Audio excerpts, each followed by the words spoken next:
Assalamualaikum warahmatullahi wabarakatuh. Bismillahirrahmanirrahim. Innal hamdalillah wa nusalli wa nusallimu ala Rasulillah Sayyidina Muhammad ibn Abdillah wa ala alihi wa sahbihi wa man tabi'ahu ila yaumil qiyamah.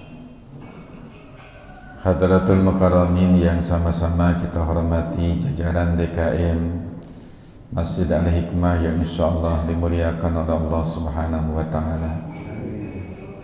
Para asatid, para guru, para orang tua, bapak-bapak haji, ibu hajah, jamaah salat subuh yang senantiasa diberkahi oleh Allah Subhanahu wa taala.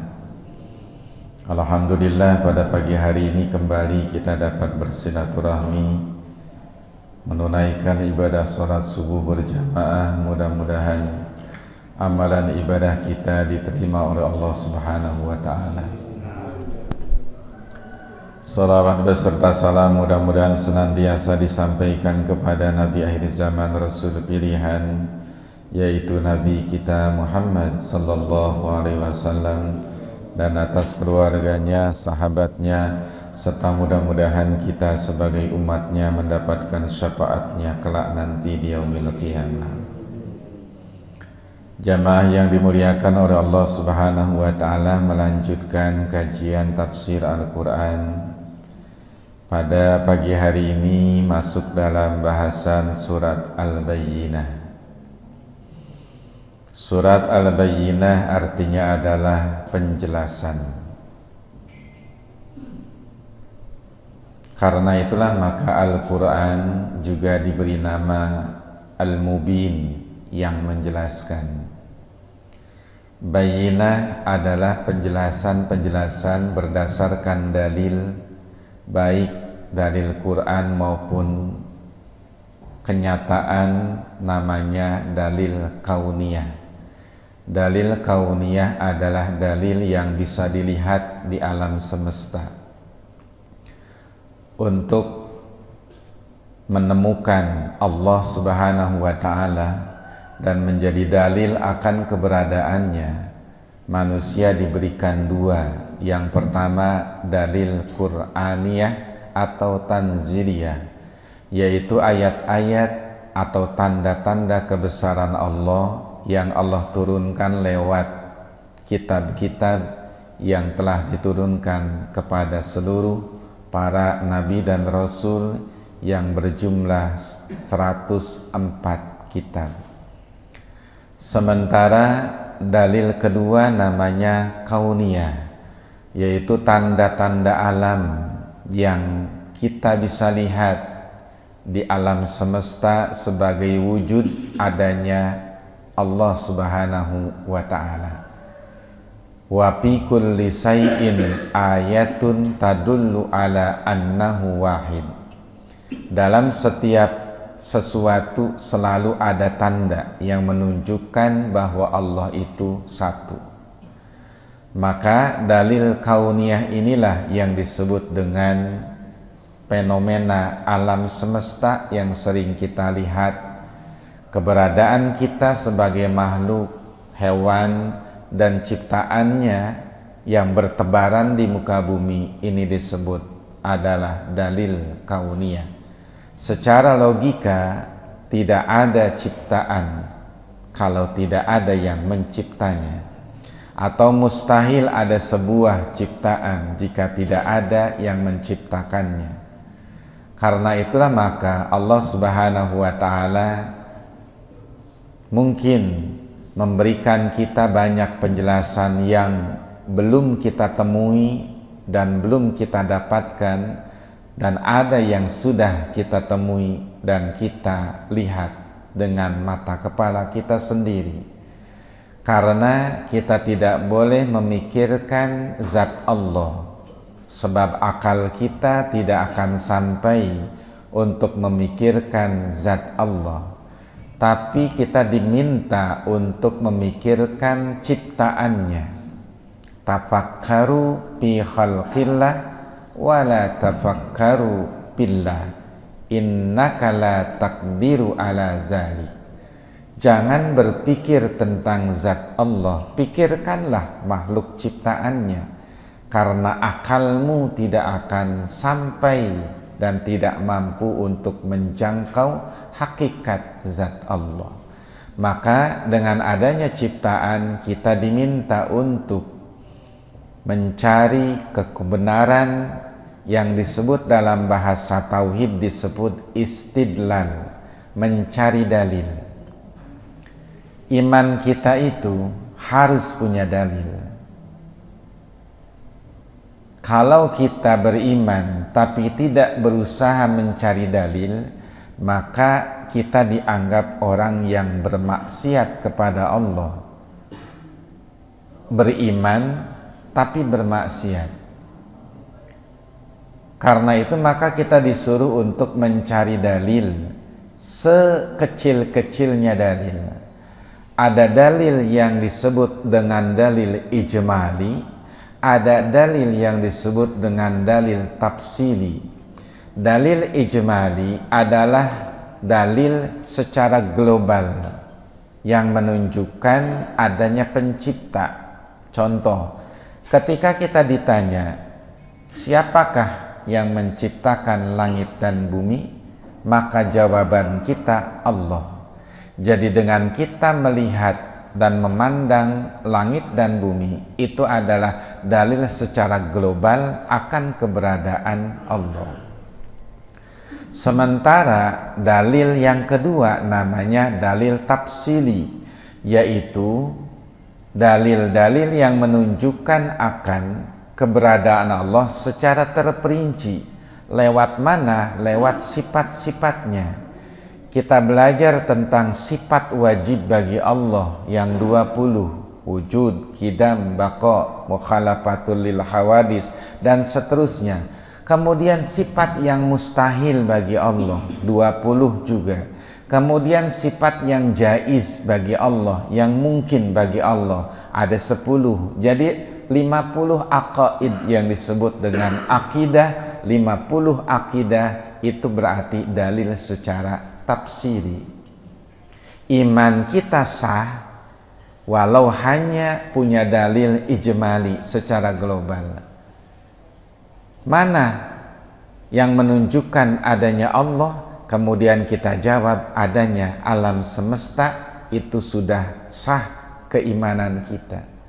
Tapi ketika kita menjawab apa yang menjadi dalil keberadaan Allah, kita tidak bisa menjawab baik secara global maupun tafsir, maka iman kita disebut iman yang maksiat. Karena itulah maka di dalam kitab Zubad karangan Ibnu Ruslan, beliau mengatakan awwalu wajibin alal insan ma'rifatul ilah bistiqan. Kewajiban pertama bagi seorang manusia adalah mengenal Allah dengan keyakinan. Bahkan kita wajib memperkenalkan Allah kepada anak-anak kita. Siapa Allah, siapa Nabi, di mana Nabi dilahirkan, di mana diwafatkan, itu menjadi kewajiban kita. Agar anak-anak kita nanti bukan hanya sebagai muqallid, orang yang taklid. Ada taklid, ada ittiba namanya. Kalau taklid, orang ngikutin orang tanpa tahu dalilnya. Dalam ilmu tauhid, keimanan tidak sah taklid. Ngikut orang. Kenapa kamu nyembah Allah? Ya bapak saya nyembah Allah, saya ikut. Nah itu nggak sah kalau menurut ilmu tauhid. Tapi kalau menurut fikih, taklid itu boleh. Kenapa? Karena tidak semua orang bisa nyari dalil tentang fikih. Apa yang wajib sholat, rukun sholat, syarat sah sholat, yang membatalkan sholat, rata-rata kita tidak hafal satu-satunya. Tapi kita ikut belajar sholat, ngikutin gerakan imam, ngikutin gerakan orang tua, lihat gerakan orang, sah ibadah kita walaupun tidak tahu dalilnya. Tapi kalau beriman, tidak bisa. Dia harus punya dalil, walaupun dalilnya adalah global saja. Oleh sebab itulah maka kita muqallid namanya, orang yang ngikut-ngikut. Nah, ada lagi namanya ittiba. Ittiba orangnya namanya muttabi, mengikuti perkataan orang lain dan kita tahu dalilnya. Orang bilang Allah itu satu atau Allah itu wujud, ada. Mana dalilnya? Kita tahu keberadaan alam semesta. Ini namanya ittiba. Ketika kita sholat, kita tahu rukun sholat ada berapa, takbiratul ihram hukumnya apa, niat hukumnya apa, ruku dan sujud apa hukum kedudukannya. Maka itu namanya ittiba disebutnya, mengikuti pendapat orang tapi tahu dalilnya. Oleh sebab itulah maka dalam iman kita harus punya dalil, walaupun hanya dalil secara global. Maka surat ini disebut bayyinah. Allah Subhanahu wa ta'ala dalam ayat ini menyindir orang-orang kafir dan musyrikin yang padahal dalil keberadaan Allah di alam semesta begitu mudah didapatkan, begitu nyata terlihat, tapi mereka mengingkarinya. Maka mereka disebut kafir, menutup dalil itu sehingga tidak nampak oleh mereka. Kemudian ada lagi musyrikin, yang orang percaya adanya Allah tapi juga dia percaya terhadap benda lain. Berarti ada sifat Allah yang ia dustakan. Mana? Sifat kudrat dan sifat mukhalafatun lil hawadis, sifat kuasa. Artinya kalau Allah punya sifat kudrat, maha kuasa, berarti kebalikannya makhluk tidak ada yang berkuasa. Tapi ketika orang meyakini bahwa ada makhluk lain selain Allah berkuasa, maka disebutnya musyrik. Syirik disebutnya, orangnya namanya musyrik. Nah, kemudian ada orang munafik namanya, adalah orang yang mendua. Dia bohong hatinya tapi menampakkan kebenaran mulutnya. Maka dalam ayat ini disindir oleh Allah Subhanahu wa ta'ala. Al-Quran itu, dalil keberadaan Allah itu tidak perlu dipikirkan secara serius atau secara matang, karena dengan dalil yang enteng dan sederhana saja Allah sudah bisa kita ketahui keberadaannya. Yaitu tadi, antara dalil nakli dan dalil akli. Dalil nakli adalah dalil-dalil yang bersumber dari Al-Quran dan hadis. Sementara dalil akli adalah dalil yang menunjukkan kepada logika lewat pemikiran. Orang main logika saja tanpa dalil Quran, maka akan mempertuhankan logika. Orang hanya berdalil Quran saja tanpa logika, maka minim dalilnya. Oleh sebab itulah ulama mempadukan antara dalil logika, akli disebutnya, dengan dalil nakli. Ketika kita tahu bahwa secara logika ada ciptaan, pasti ada yang menciptakan. Itu logika mainnya. Karena apa? Karena jelas 1 tambah 1 ya 2. Mau orang bodoh, mau orang pintar, mau siapa saja, pasti itu kebenaran itu. Kenapa demikian? Karena al-aqlu muttarratun liqabulil haq. Akal kita itu sudah diset oleh Allah untuk menerima kebenaran. Siapapun kita, akal kita sudah diset oleh Allah menerima kebenaran.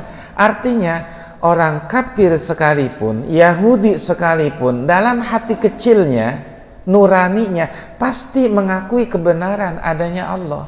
Cuman kafaro, ditutup oleh mereka, tidak dinampakkan. Maka kemudian logikanya tidak dimainkan. Dalil yang mereka terima hanya dogma. Dogma itu ya hanya dijejelin oleh ucapan-ucapan, enggak boleh mikir. Orang ketika dia pergi ke gereja, ketika dia pergi ke tempat ibadahnya, maka mereka hanya nerima, tidak boleh protes. Maka oleh sebab itulah secara hati nurani mereka sebenarnya tahu. Sehingga kemudian dalam Al-Quran, jika engkau tanya siapa pencipta langit dan bumi, mereka pasti mengatakan dalam hatinya la yaqulunallah, pasti yang menciptakan adalah Allah. Mana mungkin makhluk seperti Nabi Isa bisa menciptakan, Siti Maryam bisa menciptakan, mana mungkin, secara logika nggak main. Tapi kemudian karena mereka nutup hatinya, oleh karena itulah maka Allah Subhanahu wa Ta'ala memberikan dalil yang begitu gamblang sehingga mudah dicerna. Akhirnya penyesalan itu terjadi di akhirat nanti. Dalam surat Al-Mulk Allah mengatakan, "Lau kunna nasma'u au naqilu ma kunna fi ashabis sa'ir." Kalau kami mau denger dan mau mikir, tentu kami tidak masuk neraka. Itu berarti logikanya nggak dipakai. Orang-orang yang nanti masuk neraka adalah orang-orang yang logikanya tidak main, tidak dipakai. Ketika dia tidak mensyukuri nikmat dari Allah, dia makan, dia hidup, menghirup udara dengan bebas, lalu dia tidak bersyukur, secara logika enggak bisa. Yang namanya orang dapat pemberian, dia harus bersyukur. Hati nurani manusia selalu punya nilai untuk berterima kasih kepada orang. Kita kalau dibagi sama orang, pasti hati nurani kita harus bilang terima kasih. Itu nurani manusia, enggak bisa dibohongin. Cuman kadang-kadang hati kita ditutup dengan gengsi, ditutup dengan rasa malu, ditutup dengan malas. Maka akhirnya kalimat itu tidak muncul. Ketika suami memberi uang belanja kepada istri, maka secara hati nurani istri pasti akan bilang, "Makasih bang." Ketika suami dimasakin, makan tinggal makan, pakai tinggal pakai dari istrinya, pantasnya secara logika hati nurani dia akan bilang, "Neng, makasih ya." Tapi karena tertutup oleh gengsi, tertutup oleh malas, tertutup menyederhanakan, nggak muncul kalimat itu. Jadi itulah yang disebut dengan fitrah namanya. Bahwa kebenaran itu nggak bisa ditolak oleh siapapun. Karena sudah diset akal manusia untuk menerima. Cuman akhirnya manusia itu nutup dari kesombongannya, dari dosanya, tertutup kebenaran itu. Maka Allah sering sindir, "Fabi ayyi ala rabbikuma tukadziban." Artinya manusia dan bangsa jin, tidakkah kalian mensyukuri nikmat? Kenapa? Karena mendustakan bukan berarti tidak ada. Tidak percaya bukan berarti tidak ada. Semakin canggihnya zaman, itu dalil-dalil keberadaan Allah, kekuasaannya makin nyata oleh kita. Lah kalau Allah Subhanahu wa Ta'ala memberikan kita nikmat, rezeki yang banyak tanpa terlihat Allahnya, bagaimana dengan pulsa handphone kita yang tiba-tiba masuk dari orang lain padahal nggak ada yang nganterin? Bagaimana dengan WA yang masuk ke kita kemudian padahal tidak ada yang nganterin? Maka dalil-dalil itulah kemudian logika main, sehingga semakin modernnya orang akan zaman, harusnya masuk di akal dia akan keberadaan Allah yang maha menciptakan. Maka surat ini disebut Al-Bayyinah, penjelasan yang gamblang, jelas, begitu terang. Maka disebut Bayyinah. Maka Quran disebut Al-Mubin, yang menjelaskan, karena seluruh pola hidup kita, tuntunan hidup kita, bagaimana dunia kita, bagaimana akhirat kita, bagaimana pergaulan dengan Allah, pergaulan dengan manusia, bagaimana berdagang, berekonomi, mencari rizki, jelas gamblang dijelaskan dalam Quran. Kok kita belum menemukan? Ya karena kita tidak menggalinya dan kita tidak mencarinya. Seluruh ilmu yang ada di alam dunia nggak bakal hilang dari Al-Quran. Semuanya nerap di Quran. Hanya soal pengembangan. Ada yang Allah Subhanahu wa Ta'ala berikan kepada orang kafir mengembangkannya. Ada yang kemudian Allah berikan kepada orang mukmin untuk mengembangkan ilmu itu, tapi sumbernya selalu cahaya bersumber dari matahari, dan matahari itu menyuplai cahaya kepada alam semesta. Artinya Allah sumber cahaya. Allahu nurus samawati wal ardh. Allah penerang langit dan bumi, maka cahayanya mancar ke kita. Ada yang hanya dapat 50%, ada yang hanya dapat 20%, ada yang hanya dapat 10%, tergantung keberadaan kita. Kita di dalam rumah tidak keluar, tentu cahaya nggak bakal masuk, nggak bakal nimpa tubuh kita. Tapi ketika kita berjalan keluar nyari cahaya itu, maka kita akan tersinari oleh cahaya. Apa maksudnya? Kebenaran ilmu harus dicari. Tidak bisa kita diam saja kemudian tidak mencari cahaya itu. Cari cahaya itu. Ketika kita sudah dapat cahaya, maka kita akan menebarkan cahaya kepada orang lain. Inilah kemudian yang disebut dengan Al-Bayyinah. Ayatnya ada 8 ayat. Kemudian bagian golongan surat dari Makkiyah, artinya sebelum Nabi hijrah. Ayat ini turun sebelum surat At-Talaq dan setelah surat Al-Hasr. Ayat pertama, Bismillahirrahmanirrahim. Lam yakunil ladzina kafaru min ahlil kitab wal musyrikina munfakkina hatta ta'tiyahumul bayyinah. Orang-orang yang kafir dari golongan ahli kitab dan orang-orang musyrik tidak akan meninggalkan agama mereka sampai datang kepada mereka bukti yang nyata. Ada ahlul kitab, ada musyrikin yang Allah sindir dalam ayat ini. Ahlul kitab berarti Yahudi, Nasrani. Itu ahlul kitab. Perokok namanya ahlu hisab. Setiap kita nyebut ahli kitab berarti Yahudi dan Nasrani. Karena dua kelompok itu dapat kitab Taurat, Injil. Kemudian Allah nyebut lagi musyrikin. Musyrikin adalah kelompok mayoritas yang ada di Mekah.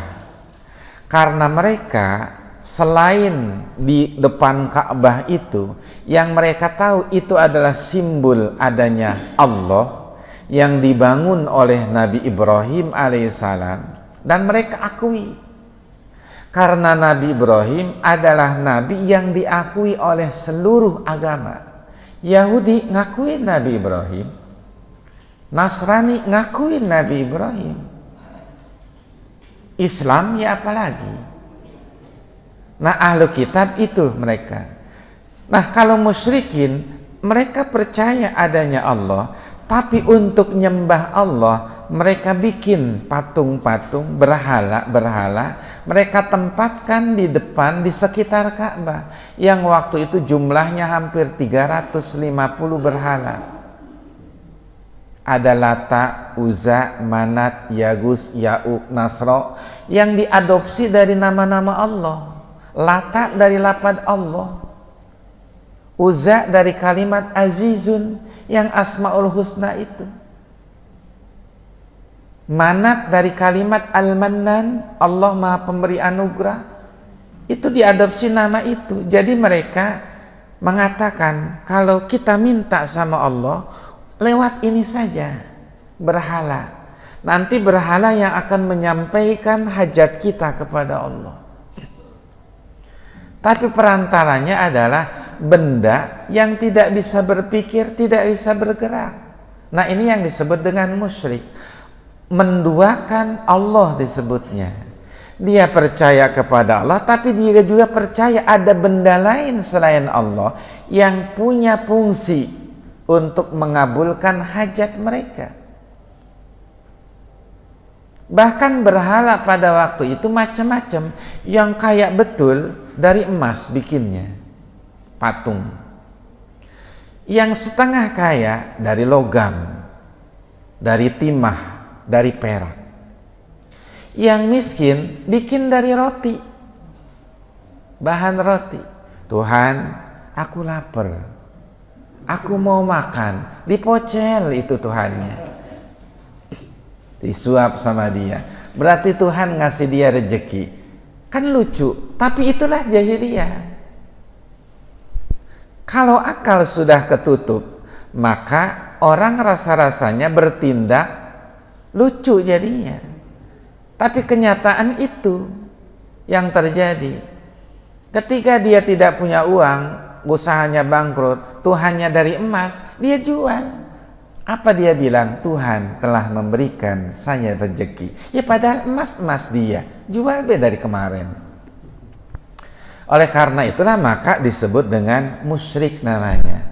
Kita sekarang, kalau kita yakin akan kebesaran, kebenaran, kuasanya Allah, kemudian kita meminta kepada benda makhluk selain Allah, maka kita disebut musyrik.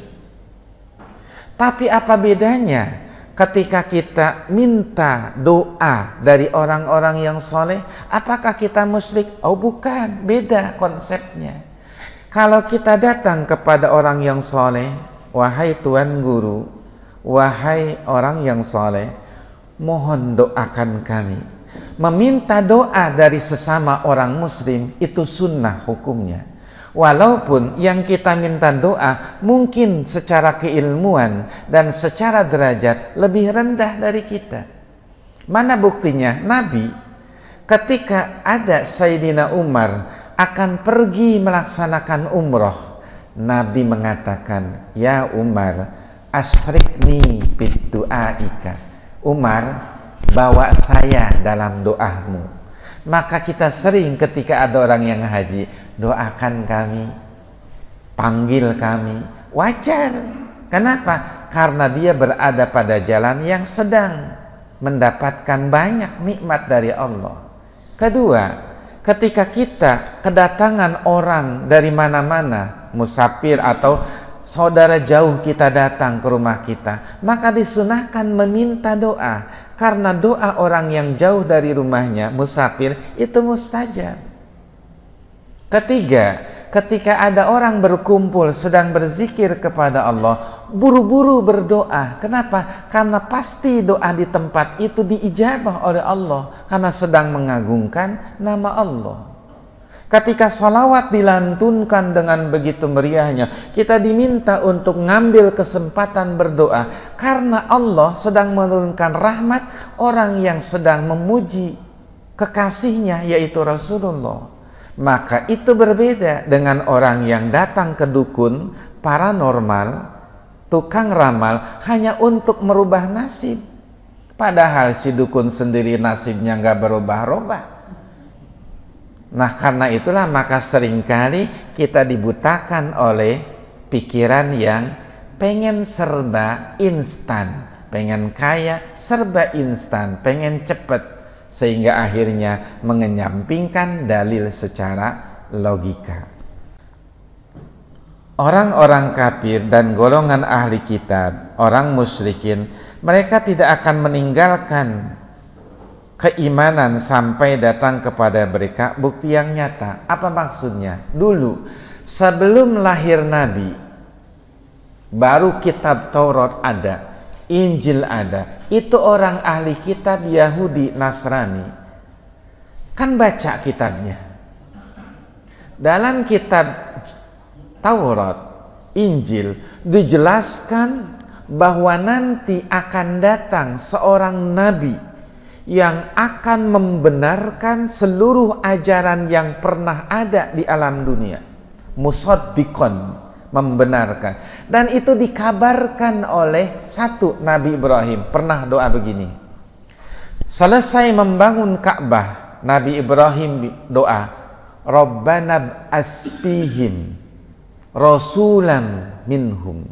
Ya Allah, utuslah dari golongan mereka seorang rasul yang nanti akan membaca kitab-kitabmu, mengajarkan mereka tentang isinya, dan membersihkan mereka dari dosa musyrik dan dosa maksiat. Itu sudah diminta oleh Nabi Ibrahim ratusan tahun sebelum Nabi lahir.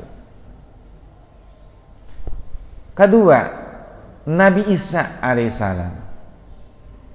Wa iz qala Isa bin Maryam ya bani Israel. Wahai bani Israel, aku rasul kepada kalian, musaddiqan lima baina yadayya minat Taurat wa mubasysyiran bi rasuli ya'ti min ba'di ismuhu Ahmad. Aku ini juga datang membenarkan kitab Taurat dan memberikan kabar gembira dengan kedatangan seseorang nanti setelah aku yang akan membawa kabar gembira, mubasyiran ismuhu Ahmad, yang nanti dia bernama Nabi Ahmad. Udah dikabarkan oleh Nabi Isa. Nah, orang Nasrani nunggu mana ini orangnya yang akan lahir. Orang Yahudi nunggu mana ini orangnya yang akan membawa bayinah, penjelasan gamblang tentang agama. Ternyata begitu Nabi datang, mulailah menolak kebenaran. Sampai waktu Nabi usia 9 tahun, ketika diajak oleh pamannya Abu Thalib untuk berdagang ke Syam, Syria, Jordan, yang kisahnya Nabi berteduh di bawah pohon Sahabi yang sekarang masih ada pohonnya. Itu kan kemudian orang Yahudi sepakat, ulama-ulamanya, kalau ada manusia yang cirinya begini, begini, bunuh.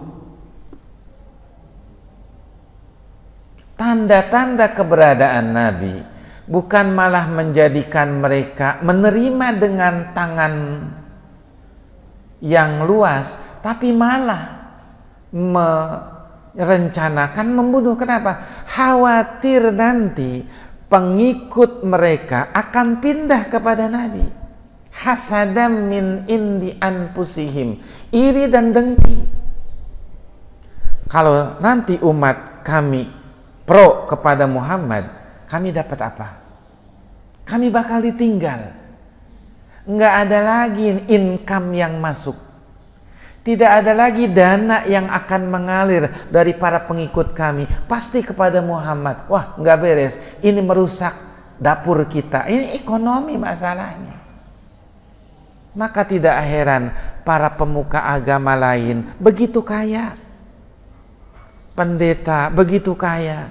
Kemudian pastor dilayani hidup dan ekonominya. Kenapa? Itu ladang ekonomi.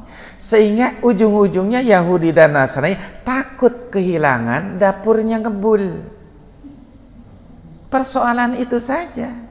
Iri dan dengki. Orang kalau sudah dibutakan dengan iri dan dengki, maka persoalan kecil jadi gede. Begitu kemudian Nabi dibawa, kemudian kan dilihat tanda-tandanya oleh pendeta Bukhairo yang dalam sirah Nabawi, cerita Nabi itu ada. Ya barqasami izli zolami balik salami ila Muhammad Nabi Usama lahu alama haisul gomama tuzilu Ahmad. Begitu dilihat ada anak kecil yang sedang berjalan, itu dipayungi oleh awan sehingga enggak pernah kena panas. pendeta itu sadar, wah ini berarti Nabi yang diceritakan dalam kitab Taurat. Buru-buru dia temuin Abu Thalib. Apa dia bilang? Segera bawa pulang kembali anak ini. Kenapa? Banyak tokoh Yahudi yang sedang ngincer anak ini akan dibunuh. Akhirnya dibawa balik sama Abu Thalib karena khawatir Muhammad kecil akan dibunuh oleh orang-orang Yahudi, karena melihat cirinya sudah nampak sesuai dengan yang digambarkan oleh kitab Taurat dan Injil.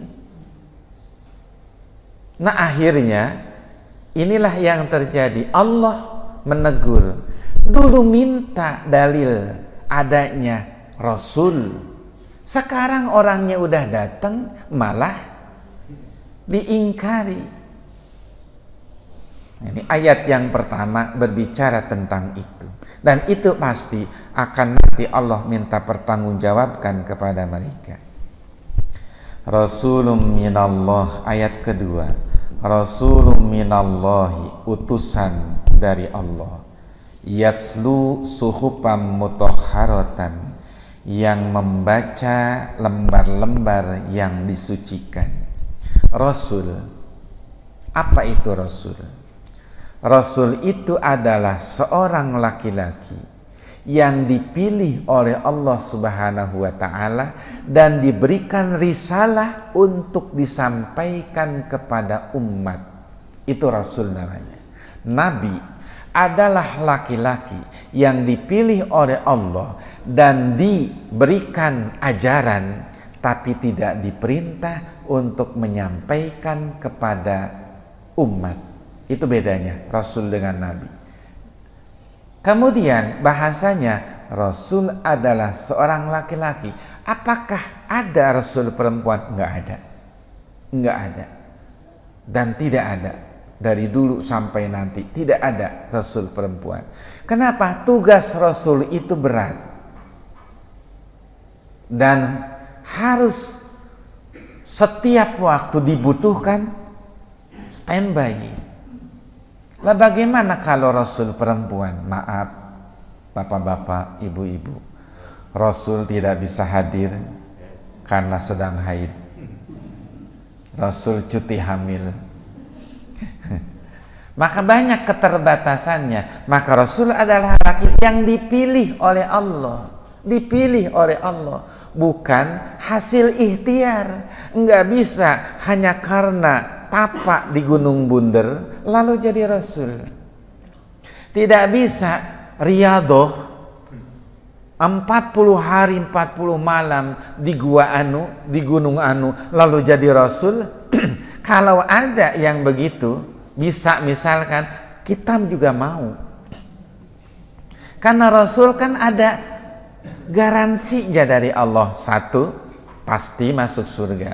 Dua, dijaga dari dosa oleh Allah. Tiga, menjadi pemimpin umat. Oh, garansinya hebat dari Allah. Kalau ada bisa diikhtiarkan Rasul itu, wah kita juga mau, walaupun tapak 40 hari, mau diangkat jadi Rasul nanti. Tapi dia adalah Al-Mustafa disebutnya. Apa Al-Mustafa? Pilihan di antara pilihan. Udah dipilih nih, dipilih lagi Rasul. Maka kemudian kualitas kesabaran Rasul tingkatannya beda akhirnya. Ada Rasul, lalu muncul namanya ulul azmi. Rasul-rasul yang tingkat kesabarannya melebihi Rasul yang lain. 5 orang. Nabi Muhammad, Nabi Ibrahim, Nabi Musa, Nabi Nuh, Nabi Isa. 5 orang Nabi itu tingkat kesabarannya ekstra dibandingkan dengan Nabi lain. Kenapa? Karena umatnya yang bandelnya luar biasa. Bani Israel, apa enggak bandel itu? Luar biasa bandelnya. Nabi dibunuhin, Rasul dimatiin, nentang tiap hari. disuruh ini ngeyel, perintah itu ngeyel. Wah, kita lihat ceritanya dalam surat Al-Baqarah yang disuruh nyembelih sapi, ayo nanya melulu. Nah, inilah kemudian tantangannya berat. Maka Rasul itu pilihan dari Allah Subhanahu wa ta'ala. Apa tugasnya? Yatslu suhupan. Sesuai dengan doa Nabi Ibrahim, Rabbana wab'as fihim rasulan minhum yatslu alaihim, membacakan kepada mereka suhupan mutahharah, lembaran-lembaran yang disucikan. Kita suka nyebut namanya tilawah. Nah, kalimat yatslu itu adalah masdarnya tilawah, membaca. Apa bedanya dengan tadarus? Kalau tadarus membaca sambil memperhatikan artinya, namanya tadarus. Mempelajari, dapat seayat, kemudian kita pelajarin, kita lihat artinya, apa maksudnya, tadarus namanya. Sementara tilawah, membaca ayat-ayat itu disertai dengan berbagai penjelasan yang ada, maka disebut tilawah. Tugas Nabi membaca suhupan. Apa suhupan? Lembaran-lembaran. Kan kitab itu 104 kitab. Yang 100 itu lembaran-lembaran. Yang 4 baru kitab. Kan yang 4 kitab Taurat, Zabur, Injil, Quran. Sementara yang 100 suhub Nabi Ibrahim. Nabi Ibrahim dapat lembaran-lembaran. Nabi Musa selain dapat lembaran, dapat kitab juga. Kemudian Nabi Sis juga mendapat suhub namanya. Pokoknya ada 100 lembaran yang diatur oleh Allah. Bahkan ada Nabi yang tidak dapat suhub, tapi dia hanya mengikuti ajaran yang telah lalu. Ada Rasul yang hampir sejaman. Nabi Ibrahim, Nabi Ismail, tuh runtut zamannya. Nabi Syuaib, Nabi Lut, runtut zamannya. Nabi Musa bahkan ngumpul, Nabi Harun, Nabi Musa, kemudian Nabi Lut, nanti itu runtut. Artinya mereka hanya mengikuti Taurat yang dikasih kepada Nabi Musa, mereka amalkan itu, ajaran-ajaran itu. Kenapa? Karena objek ajarannya siapa? Sama, yaitu Bani Israel. Bani Israel itu dimulai dari Nabi Yakub alaihissalam, lalu diakhiri oleh Nabi Musa alaihissalam. Itu Bani Israel itu rentang waktunya. Jadi dari Nabi Adam, Idris, Nuh, belum ada Bani Israel. Baru setelah keturunan Nabi Yakub, itu yang disebut dengan Bani Israel. Bani keturunan, ya Israel nama lain dari Nabi Yakub.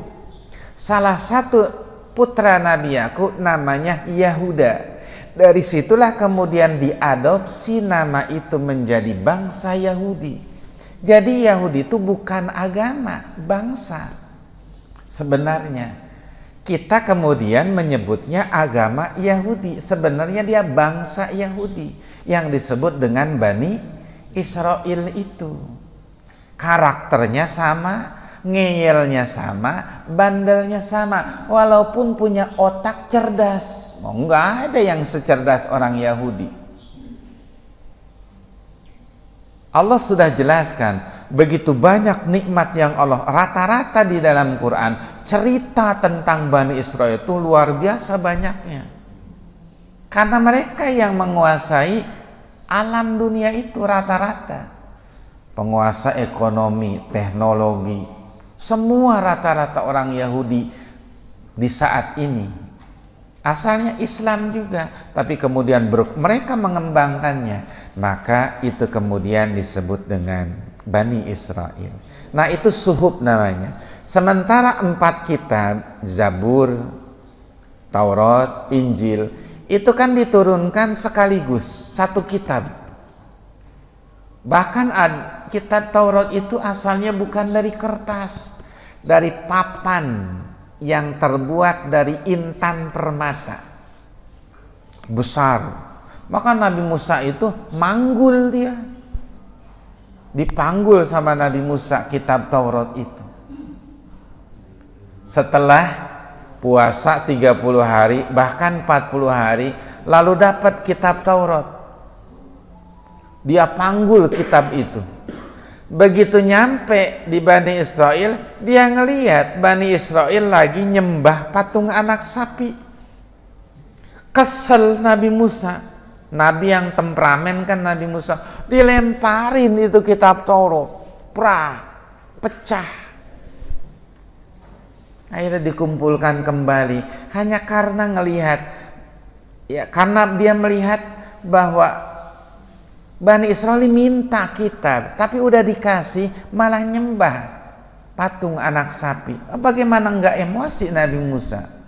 Maka akhirnya dilempar. Itu berarti kitab Taurat itu bukan kertas tadinya, tapi papan yang terbuat dari intan permata. Kitab Taurat. Injil juga begitu, diturunkan satu kitab oleh Allah kepada Nabi Isa. Hanya Quran yang diturunkan oleh Allah secara tadrijan, berangsur-angsur sesuai dengan kebutuhan dan tantangan yang dihadapi oleh Nabi. Dan inilah kemudian disebut musaddiqon lima baina yadai. Dalam Quran ada ajaran Taurat, dalam Quran ada ajaran kitab Injil, dalam Al-Quran ada ajaran kitab Zabur, serta suhuf yang 100 semuanya ada di dalam Al-Quran. Maka Yahudi, Nasrani yang tidak percaya kepada Al-Quran berarti dia kafir. Kenapa? Karena tidak percaya kepada satu kitab, hakikatnya tidak mempercayai seluruh kitab. Kita kan kalau kita iman, rukun iman yang ketiga adalah percaya kepada kitab-kitab Allah. Rukun iman yang keempat percaya kepada Rasul-Rasul Allah. Artinya kita iman kepada kitab yang 104 itu, kita percaya, kita iman. Kenapa? Karena semuanya ada di dalam Al-Quran. Sementara kalau ada orang-orang yang tidak, dia percaya kepada Injil, dia percaya kepada Zabur, Taurat, tapi tidak percaya kepada Al-Quran, maka tidak dianggap imannya. Sama kita juga percaya kepada seluruh Rasul yang ada, yang Rasul dan Nabi. Kalau Nabi kan hampir 124.000 Nabi. Rasul ada 313, ada yang mengatakan 315 Rasul. Itu kita percaya semuanya. Tapi kalau ada orang percaya kepada Nabi Isa, tapi tidak percaya kepada Nabi Muhammad, percaya kepada Nabi Ibrahim, tapi tidak percaya kepada Nabi Musa, maka tidak dianggap imannya. Karena itulah maka, kalau ada ajaran dan juga ayat Quran, ada satu misalkan kita tidak yakin, oh sama dengan satu kitab kita tidak yakin. Kalau kita tidak nurut kepada satu ayat, menganggap tidak adil misalkan ayat itu, maka sama kita tidak percaya kepada seluruhnya. Kenapa? Karena Quran fungsinya yufassiru ba'duhu ba'don, saling menjelaskan satu sama lainnya. Mungkin penjelasan Fatihah diberikan penjelasan beberannya adalah di seluruh ayat-ayat dan surat yang ada, maka tidak boleh orang ya yu'minu ba'don wa yakfuru ba'don, mengimani sebagian dan tidak percaya kepada, ya harus utuh semuanya dipercaya. Kemudian mutahharatan, yang disucikan. Apa yang maksud disucikan? Kata ulama, satu, Quran dan kitab-kitab samawi namanya, itu disucikan dari tangan manusia. Artinya dia memang dari Allah. Enggak seperti anggapan orang-orang kafir yang mengatakan Quran itu Muhammad bikinannya. Dia hanya berisi asatirul awwalin, cerita dongeng-dongeng orang-orang terdahulu. Makanya Nabi tidak pernah bisa menulis dan tidak pernah membaca. Maka kita sebut dengan ummi disebutnya. Ummi itu tidak nulis, tidak baca. Nabi sebelum turunnya wahyu dan pada saat sudah turunnya wahyu tidak pernah nulis dan tidak pernah membaca kitab-kitab lain.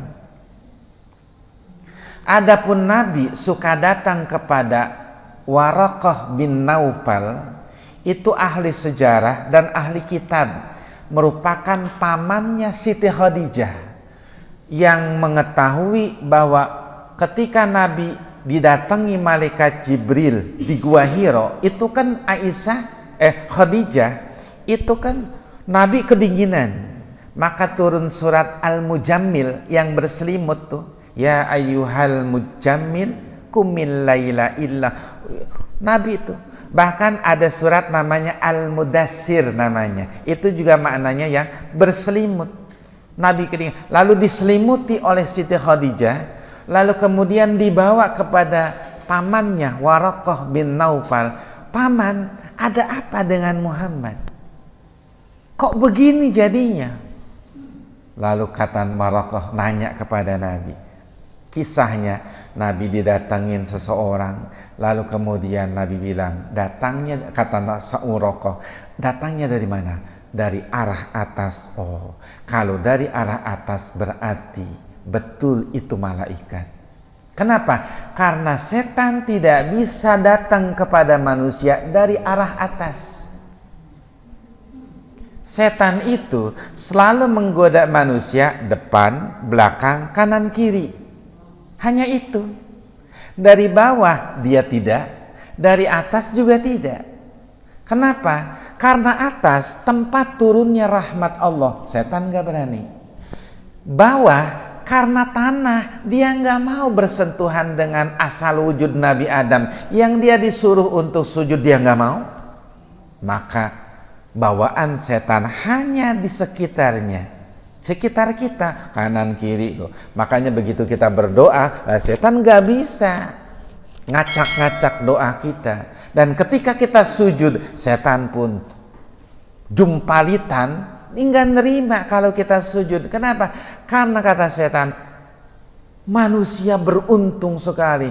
Aku diperintah sujud, nggak mau sujud, maka aku masuk neraka. Tapi kalau ada manusia yang mau sujud, dia akan dapat surga. Itulah kemudian kata Waraqah, wah betul ini adalah Muhammad menjadi calon Rasul sebab ada datang bisikan dari langit.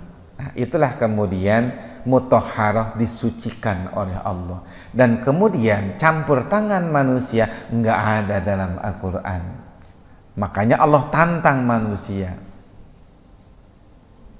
Wa in kuntum fi raibin mimma nazzalna ala abdina fa'tu bi suratim min misri. Kalau kalian memang tidak percaya, ragu dengan Al-Quran yang aku turunkan kepada hambaku, maka bikin Al-Quran, bikin kitab, bikin ayat, bikin surat min misli yang serupa dengan Al-Quran, in kuntum shadiqin. Kalau kamu benar, ditantang sama Allah.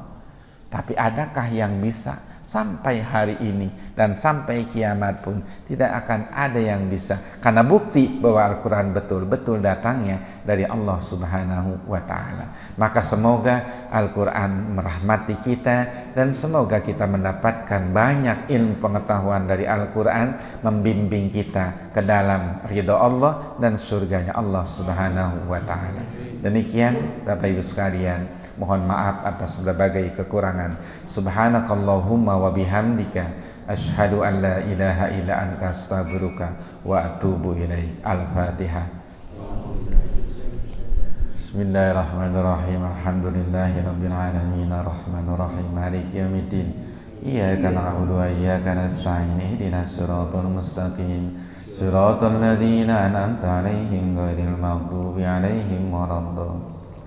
wa'fu anna ya karim. Allahumma bihaqqil fatihatil mu'azzamah wa sab'il masani anta tahlana bi kulli khair wa anta faddala alaina bi kulli khair wa anta ja'alana min ahlil khair wa anta amilana muamalataka li ahlil khair wa anta hafazana fi adyanina wa abdanina wa anfusina wa ahlina wa amwalina wa auladina wa ashabina wa ahbabina min kulli mihnatin wa fitnatin wa bu'sin wa dhair. Innaka waliyyu kulli khair wa mutafaddilun li kulli khair wa mu'ti li kulli khairin ya arhamar rahimin. Wa ya dafi al bala ya Allah, wa ya dafi al bala ya Rahman, wa ya dafi al bala ya Rahim. Da'wahum fiha subhanakallahumma wa tahiyatum biha salam wa akhiru da'wahum alhamdulillahi rabbil alamin. Assalamualaikum warahmatullahi wabarakatuh.